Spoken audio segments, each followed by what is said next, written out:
Olá, professores, sejam bem-vindos. Este é o canal de vídeos Experimentação, um canal feito por professores para professores.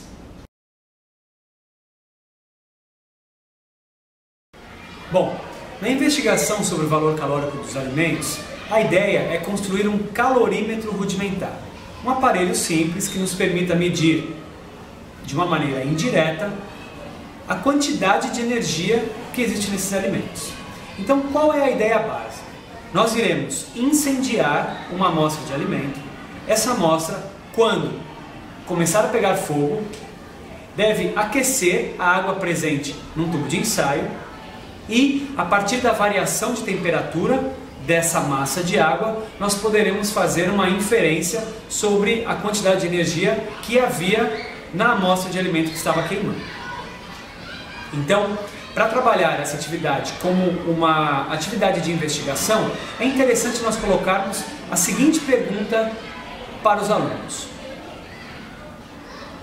será que alimentos diferentes apresentam o mesmo valor calórico?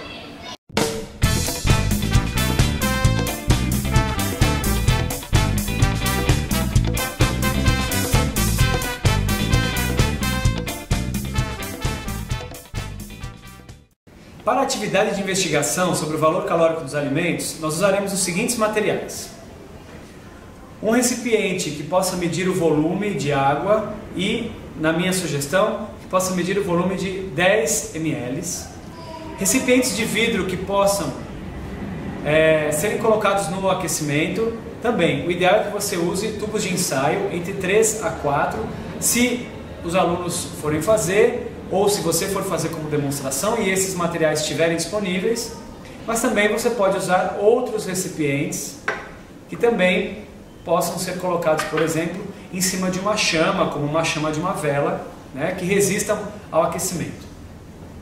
Uma pinça, placa de vidro,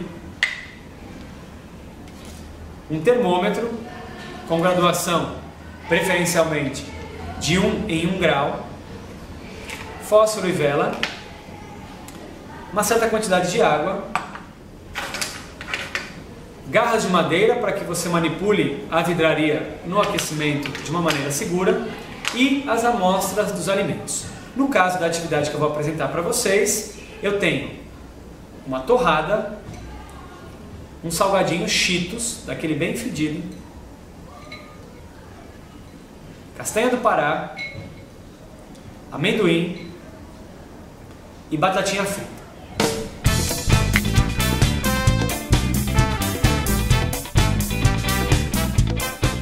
Então vamos colocar a mão na massa. Existem algumas condições importantes para que essa atividade seja feita de maneira a permitir que os alunos comparem de forma confiável a variação de temperatura da água provocada pelo alimento queimado.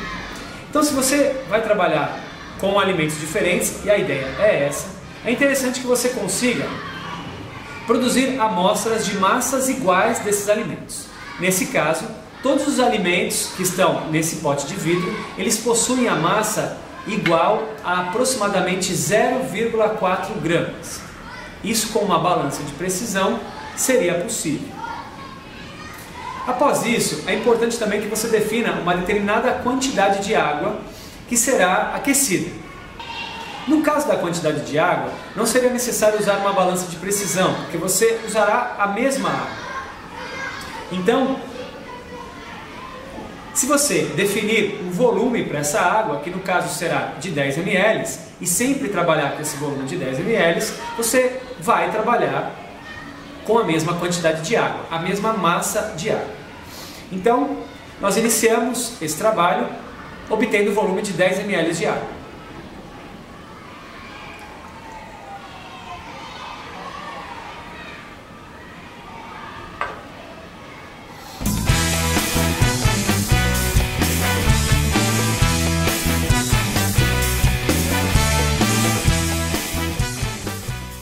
Bom, com o volume de água medido, nós colocamos essa água no recipiente de aquecimento. No caso, vou fazer com um tubo de ensaio, mas você poderia muito bem também transferir essa quantidade de água para o becker ou para o outro recipiente, o elemento. Lembrando, 10 ml de água é uma sugestão que eu já testei e funcionou nas minhas aulas. Você pode usar uma quantidade maior, caso você vá trabalhar com um recipiente de vidro mais largo que o tubo de ensaio, e aí você precisaria, né, de um volume maior de água para que isso ficasse visível para os alunos e para que eles, ou você, pudessem, né, introduzir o termômetro nessa massa de água. A mesma ideia vale para as massas de alimentos. Essa massa de 0,4 gramas foi a massa que eu trabalhei na minha aula. Mas você pode trabalhar com meio grama, com 1 grama, tudo vai depender da facilidade dos alimentos que você escolher. Eu acabei trabalhando com 0,4 gramas porque eu trabalhei com amendoim e era a quantidade aproximada de material que eu conseguia ao dividir uma semente de amendoim ao meio. Bom, depois é muito importante que você use um clipe de papel e dobre-o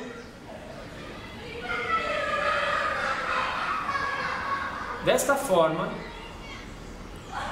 a fim de conseguir criar um suporte de arame para que o alimento possa ser espetado e fixado nesse suporte. Veja o detalhe.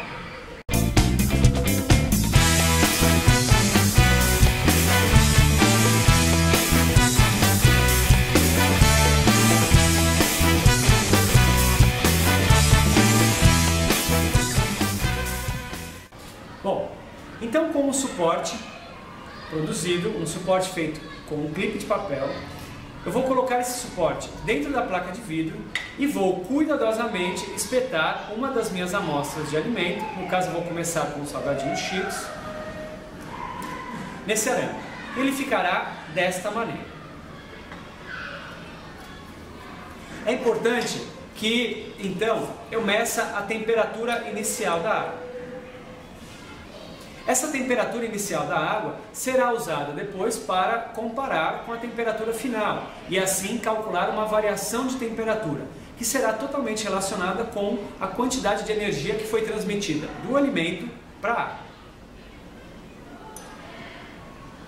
Medida a temperatura inicial, nós então preparamos o tubo de ensaio com a garra de madeira.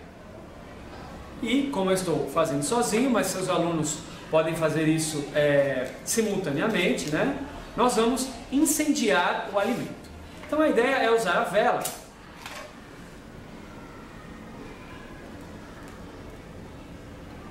para incendiar o alimento.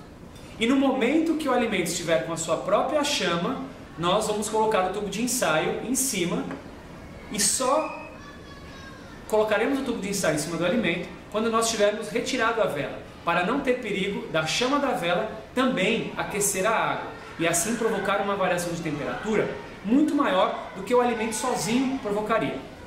Se nós aquecermos a água do tubo de ensaio a partir do calor emitido pela vela e pelo alimento, nós estaríamos superestimando o valor calórico dessa amostra de salgadinho Cheetos. Então veja como eu vou incendiar o alimento.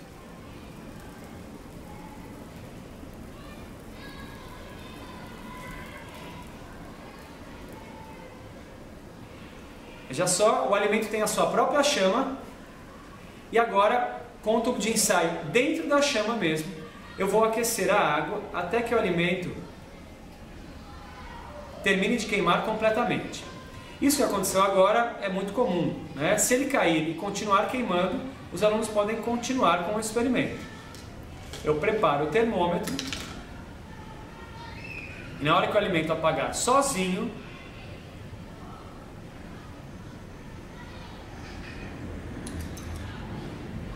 eu faço a medição da temperatura final da água.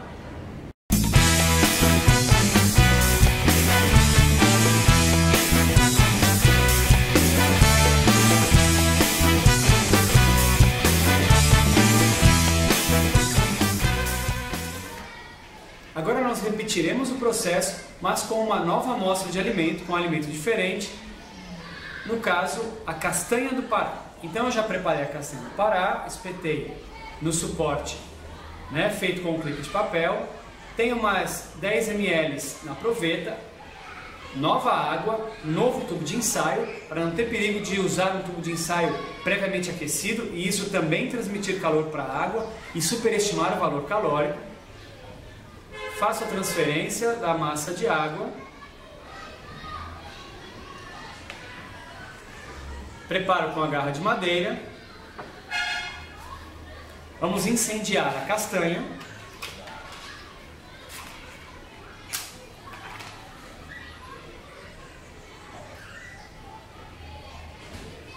Mas lembrando, no caso dos alunos, eles não poderiam esquecer de medir a temperatura inicial da água. Muitos alunos vão perguntar, mas por que eu tenho que medir novamente a temperatura inicial da água se é a mesma água, né? Veio do mesmo becker, é a mesma água de torneira. Se a temperatura inicial não variar, tudo bem.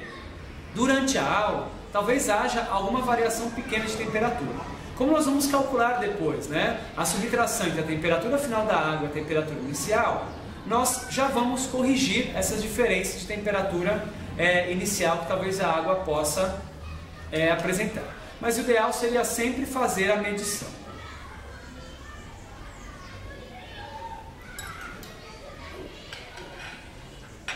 Talvez a castanha demore um pouquinho mais para pegar fogo, porque ela tem um pouquinho de casca. Eu preciso me certificar que o alimento está pegando fogo por inteiro, sozinho, e não só uma pontinha nele, porque senão depois ele vai apagar.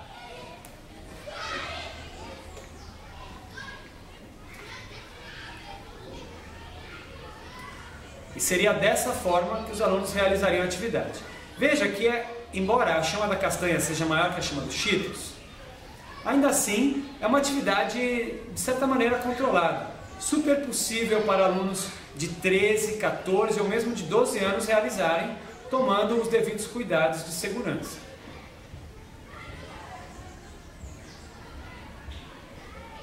Repare que a castanha do Pará, ela queima durante muito mais tempo do que os cheetos, né? A chama é muito maior, porque a castanha do Pará é um alimento mais calórico. Os componentes que formam a castanha do Pará armazenam uma quantidade maior de energia química do que os componentes que formam os salgadinhos Cheetos.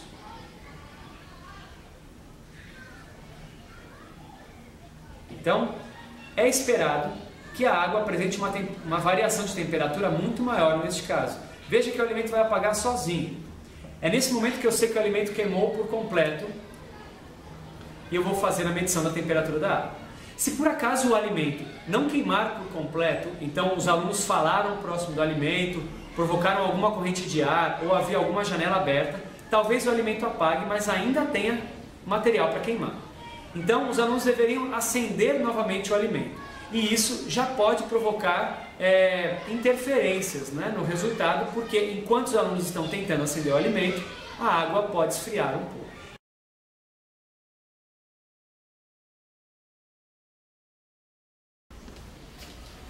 Após todas as combustões, você, se estiver fazendo atividade como demonstração, ou seus alunos, se estiverem fazendo uma atividade prática, divididos em grupos, vocês terão anotações de temperaturas iniciais e finais e terão como calcular a variação de temperatura. É bastante interessante que os alunos construam uma tabela desta forma.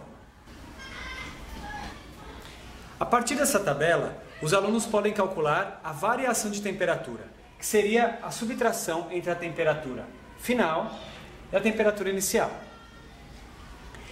A variação de temperatura ainda não é uma medida da quantidade de energia presente no alimento, mas ela é uma indicação indireta dessa quantidade. Por quê? Porque ao queimar, uma parte da energia presente do alimento foi transferida para a água, e essa energia recebida pela água fez com que a sua temperatura variasse. Então, é natural que alimentos menos calóricos forneçam uma quantidade menor de energia para a água e por isso a água varie uma quantidade menor de graus Celsius.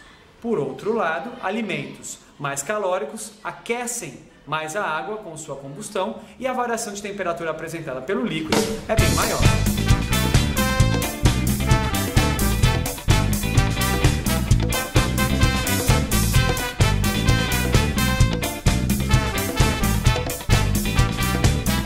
Se você quiser estender as discussões, calculando realmente uma estimativa do valor calórico presente nos alimentos, você pode usar a seguinte ideia. Uma caloria é a quantidade de calor que deve ser fornecida a 1 grama de água para que você observe uma variação de 1 grau Celsius na temperatura dessa água. Então, por conta dessa relação, sabendo a quantidade de água que foi utilizada e a partir da densidade da água pura, você pode fazer uma aproximação. Então, se você trabalhou ou se você vai trabalhar com 10 ml de água, você pode considerar que a massa utilizada na montagem era de 10 gramas. A partir dessa massa conhecida e desta relação, você é capaz de calcular uma estimativa da quantidade de energia recebida pela água. Também seria muito interessante conversar com os seus alunos que a quantidade de energia recebida pela água, talvez e muito provavelmente, não é a quantidade de energia presente no alimento, porque, como eu disse no início do vídeo, nós construímos um calorímetro rudimentar. Então, era um calorímetro aberto. Com certeza, grande parte da energia transformada em calor na combustão do alimento se perdeu para o ar e não foi transmitida para o tubo de ensaio.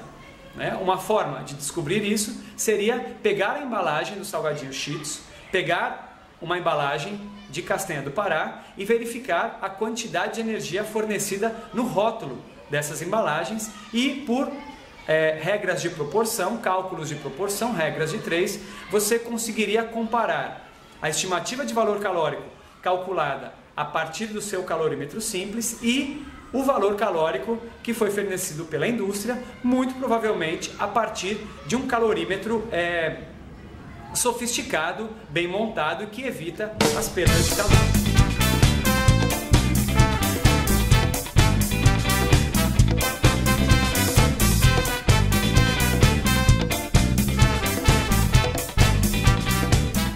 Bom, espero que essa atividade possa enriquecer o seu curso de ciências. A ideia é sempre trazer um protocolo que utilize materiais simples como esses que eu mostrei para vocês hoje. Se inscrevam no nosso canal, mandem sugestões de protocolos ou mandem também pedidos, de temas para serem abordados e até a próxima. Quien alza la voz, quien despierta a su amo y